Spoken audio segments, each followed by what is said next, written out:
former independent member of Parliament for Tatton and journalist Martin Bell. Martin, as a journalist, before we move on to those by-elections, I don't know if you got the opportunity to hear about the death of Alexei Navalny in Russia, whether you would have a reaction to that.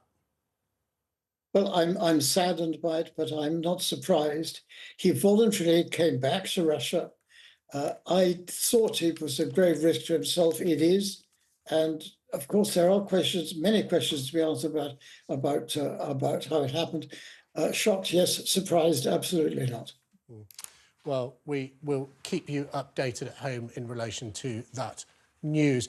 I'm sure you had a bit of a sort of moment, a recollection of your election victory in 1997, an absolutely stunning victory over Neil Hamilton in the former safe Conservative constituency of Tatton. Tell me, do these by-elections and the current state of the Conservative Party remind you of 1997? Do you think all is lost? I find the climb back is going to be extraordinarily difficult from where the party is now. Two statistics stand out for me last night. One is the extraordinary low turnout, below 40% in both by-elections. And the other is the size of the Reform vote. The Reform Party is now in third place.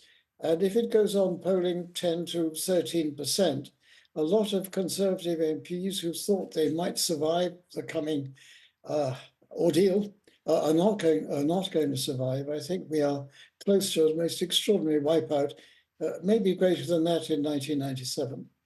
But of course, Martin, your election was the general election rather than a by-election, but it was a similar circumstance to Northampton in that the former Member of Parliament for Tatton, Neil Hamilton, had been disgraced.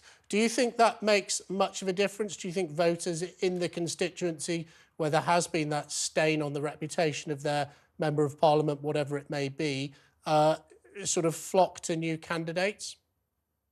Yes, Jake, I think that personality probably matters more now to the average voter than it ever had.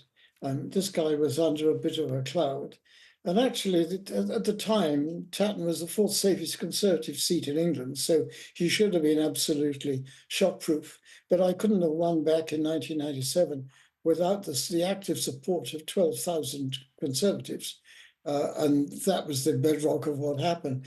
Different circumstances now, but I think that politics nationally is more volatile than I can ever remember it. Do you think, I mean, you were famously, and I remember the election very well, the man in the white suit, and I'm very pleased to see that you're wearing it for us here on TalkTV today, although it's probably a bit more like a cream suit, but you were famously known as the man in the white suit. Do you think the sleaze that you saw under John Major's government and this by-election after by-election, disgrace after disgrace, do you think that reflects where the Conservative Party is today, or is it a different set of circumstances that we have going into this election? It's similar, but it's not the same. I mean, we're in a very strange situation now. There was something like 16 independent members of Parliament. They weren't voted as independents, but they lost the party whip for one reason or another, for a scandal. I mean, there are no elected independents in the present House of Commons. They might well be in the next one. But I think that we have to learn some lessons of the past. And one of the lessons, I think, now is that the quality of candidates really matters. People scrutinise the individual, and I think the Wellingborough result had a lot to do with the circumstances in which Mr. Bone lost his seat. Well, Mr. Bone didn't lose his... Well, he did lose the seat, but it's actually his girlfriend who was selected by the Conservative Party to take it on almost sort of in his stead. Do you think that had an impact on the result? Was that basically a terrible idea of Conservative central office? I think it was probably a mistake. But in a sense, I sympathise with the central office because they have to give a degree of autonomy to the constituency associations. They cannot impose, they try to impose candidates every now and again, but it can backfire when they do. So I think that they're in a difficult situation here. It was not ideal. I think if they had their time again, the candidate selection would be different. Martin, thank you for joining us here on TalkTV. It's fantastic to hear from you about